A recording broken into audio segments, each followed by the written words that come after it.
Glitter's Dreadlands Journey, Chapter 23.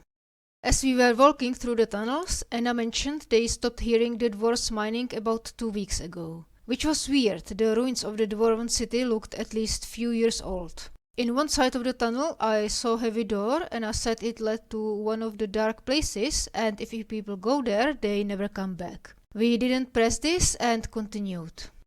In Ilnamora, Anna's grandfather Mar, one of the elders, let us stay in his house as thanks for saving Anna. After we rested, we asked about the obsidian mines. The drow in the city live here for about 6 months. They were fleeing the Underdark because it's being swarmed with demons from Abyss. But in the obsidian mines, an official entrance to the real Underdark, some people became insane and violent, and they didn't find out why. We exchanged some stuff for food and water, and they gave us pendant with a stone that by changing colors could tell when the days changed. They also gave us directions to the obsidian mines, which should be 2 days of travel. But on the way we got lost, and instead of the city we reached a large cave full of crystals. When I walked past one of them, a voice of "That asshole" echoed through the cave.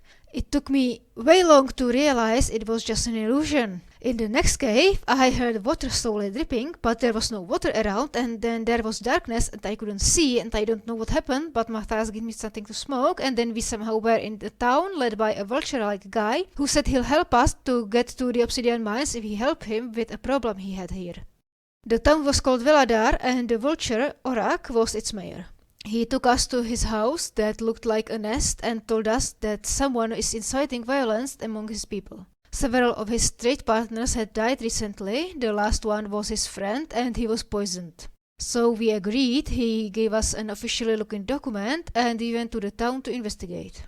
We noticed Stella's house in the upper ledge of the town. Yes, that's Stella's house that was in the forest near Athar's tower. We went in and talked, and she told us she recently sold poison to a drow woman known as Nazra.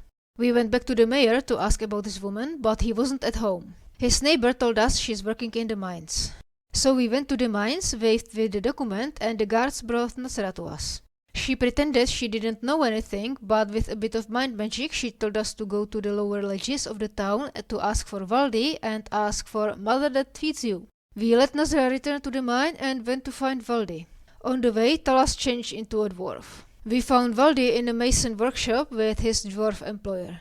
We waved the document again to talk with Valdi alone. Also, I was really tired, so I'm not sure if Matthias tried to flirt with Jack or something else was happening. Valdi admitted to the murders and told us they were killing the infected people. To explain what he meant by infected, he took us through a secret tunnel to a large cave, where at the bottom was the mayor, several drow tied into beds or tables, and a pool of watery liquid. The mayor was inserting some worms into the tied people, and after a while the guards untied them and took them away. When everyone left, the mayor was talking to the pool. Talas magically contacted him that we needed to talk, and he disappeared. We climbed down to the bottom of the cavern, and after discussing for too long, we decided to blow it up. We gathered all the bottles with strange liquids from the cave to the pool. But just as I was about to throw fire at it, brains with legs crawled out of the walls and attacked us. I was stunned for a moment, and then Jack took his necklace with fireballs and threw it into the center of the room. All the brains died, and Talas almost died, but Matthias healed him. We went back to the mayor's nest. There we only found Stella rummaging through his stuff looking for something. She didn't want to tell us what, and she didn't know where the mayor was. And she was a solid illusion. We didn't find anything helpful, so we went to the mines. And the guards were dead. As we went further, we saw more corpses. Some of them had bland white eyes, those were the infected ones.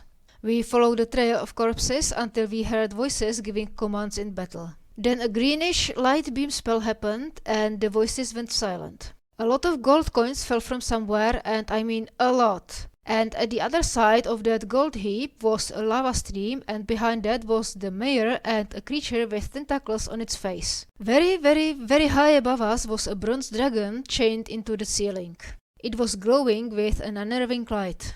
We attacked the mayor and the tentacle guy. The tentacle guy threw at us something like a psychic wave, which stunned Jack and Matthias for a short time and Talas for a much longer time. Then it said something to the mayor and teleported away. Talas almost died again, but we managed to kill the mayor.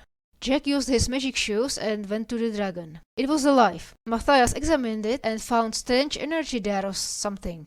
The dragon was in this state for quite some time, so we decided to take a rest before doing anything with it.